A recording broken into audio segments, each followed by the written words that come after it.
So hello, thank you very much. Yes, I'm Nick Hodges, I'm from Cauldron, and I'm going to talk a bit about how we think playful simulation environments can actually support some of these educational things we're trying to do. So as you very kindly say, my background is in video games, and I spent, prior to this new exercise, a long time working in the mobile games industry, where we were making iPhone versions of some of these big console franchises. And I've been playing these games for quite a long time. I've really enjoyed making them and playing them. But something that's always sort of gnawed at me a little bit, I suppose, is that they don't quite relate to my day-to-day life. There's all this stuff in school that seems immediately relevant, but perhaps doesn't quite inspire me that much. And yes, I'm having an absolutely whale of a time here, but it's mostly guns and zombies, and it's not really transferring anywhere. So this has been sort of banging around in my head for a while, and it was against this backdrop that I met my now business partner, Jo, who you heard from earlier, who's the brain scientist. And this is what I think she does. I don't believe any of that other stuff. But and together we wanted to work on these shared ideas of what happens when you take all this gameplay from video games and everything and combine it with evidence from cognitive science. And so that's what our company is about. And we want to take evidence from cognitive science and use that to build educational products. So before we get into how games can actually support STEM, I think we want to just briefly look at what we actually want to use these games for. What are the effects we're looking for here? Some of these have obviously been covered already. First of all, we have to be applied about how we do this stuff. I mean, we've heard this loads of times this morning. My particular example is with music. I think we'd all agree that if you just concentrated on the musical staves and the notes and what these things mean, you've kind of missed the point. The interesting thing is actually playing the songs and the music here. So we want to make sure we're actually using this knowledge for something. In terms of the process of learning itself, one model of learning that we have is the side of error-driven learning. And what basically we're saying here is that we're constantly predicting what's going to happen next. And we do this not just in learning, but in our day-to-day lives. We're predicting that our feet will fit into our shoes. We're predicting that the door handle will open the door, and so on. And the minute one of these things doesn't happen, it triggers a response in our heads that we rush to correct our mental model of what's going on. And this happens completely automatically. So we want to be in a position where you can make reasoned predictions and then see the outcomes. If you're not doing that, you're not going to be sort of surprised, or rather what happens in front of you is neither going to confirm nor surprise you in terms of what you already know. And so it's effectively wasted. Another particular thing is in terms of when we're trying to learn or understand a particularly complex system, if you actually have some kind of simulation in front of you, and we saw this with the Wolfram stuff earlier with all the various different mathematical graphs and formulae and so on, it's much easier to understand what's going on. If you can see it, you can move the sliders and so on.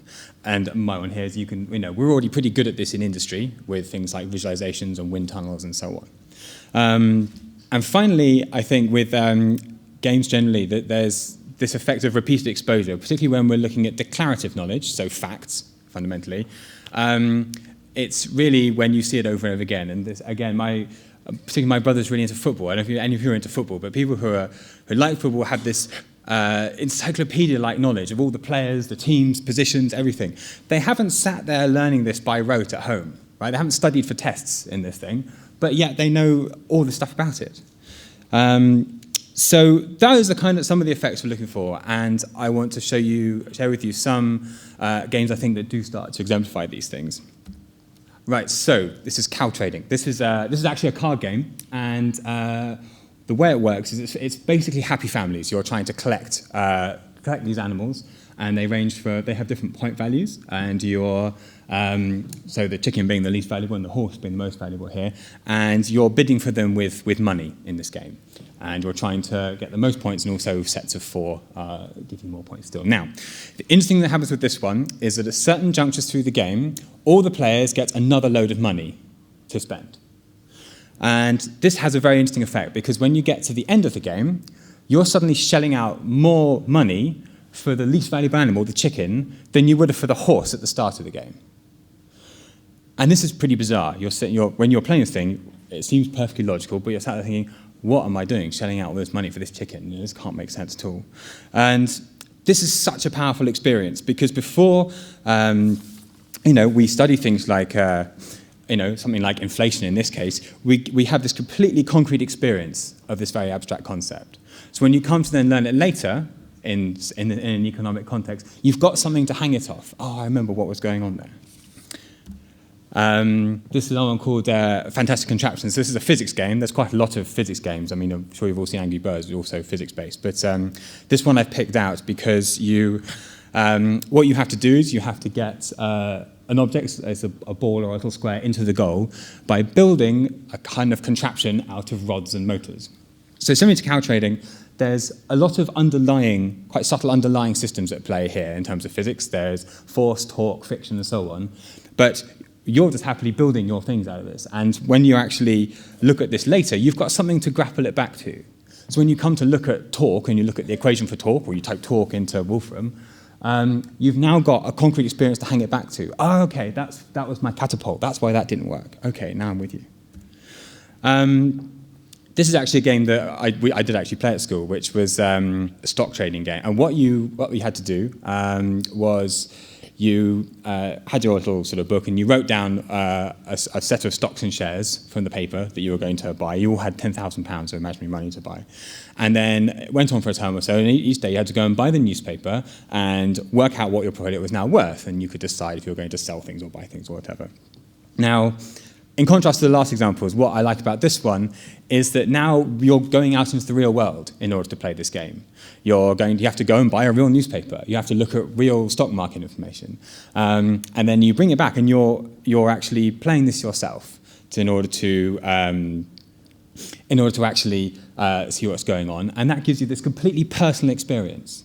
And that's the key point with all of these things, that it's this personal journey that you're going on. It's your own stocks and shares. It's your own gadgets in Contraption. It's your own money, well, your own play money in cow trading. And until it's happened to you, you can't really grapple it in the same way. We've already seen some simulations earlier. So in terms of chemistry, for example, now, personally, I think that going from these chemical formulae on the left to what we would consider in science a decent understanding of what's going on in the beaker is a pretty big leap. The symbols are quite abstract. They combine to mean other things, and then you mix them together, and then it all turns into water and salt, and it's fairly baffling. This is a chemistry simulation, and again, looking more towards actually bringing these things into the classroom. You can add some acids at the top and some base at the bottom, and then just see what happens in front of you. So the first thing you might do is simply add some acids and then see the pH change. Okay. And then you might add some base and then see the pH change back.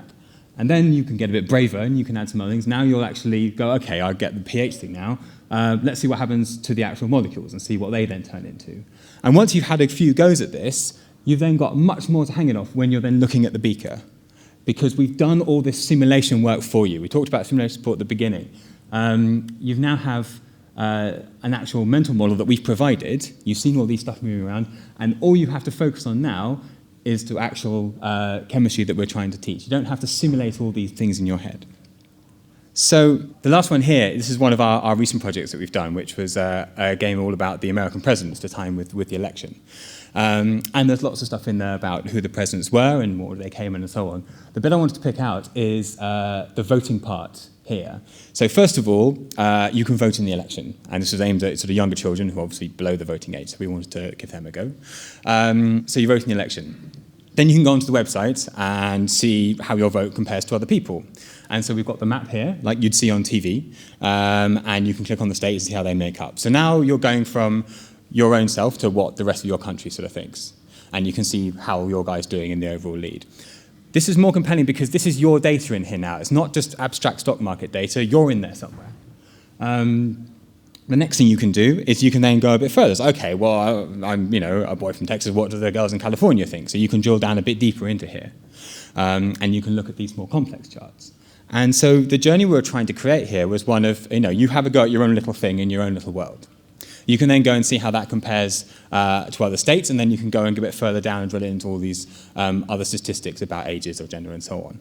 Now, at no point have we gone into different ways of displaying data or how par charts and bar charts compared. You're simply encountering these things quite naturally on your own journey through this whole experience of voting. And I think particularly with games, because the whole point is that you're the one doing this, you're the one pulling the levers, and you're the one experiencing all these things for yourself, that's the bit that actually makes it so powerful. So to summarize these various things, I think the big things we should be using games for, the parts of games we want to extract out, are firstly this, I've put it here, implicit understanding of complex systems. So we don't necessarily intellectually understand it the first time we play it, but we do get this embodied gut feeling of what it turns out inflation is or torque is. They're actually engaging, they're happening to us. This isn't something that we're seeing passively, or that we're simply watching a video of someone. We get to have a go. Doing this much, much more supportive of our mental simulation of whatever's going on. And finally, they're all applied, as we've been saying all along. They're implicitly applied to something. And so they engage in the real world, and they encourage us to look up and see how mathematics is actually applied in the real world. That's it. Thank you very much.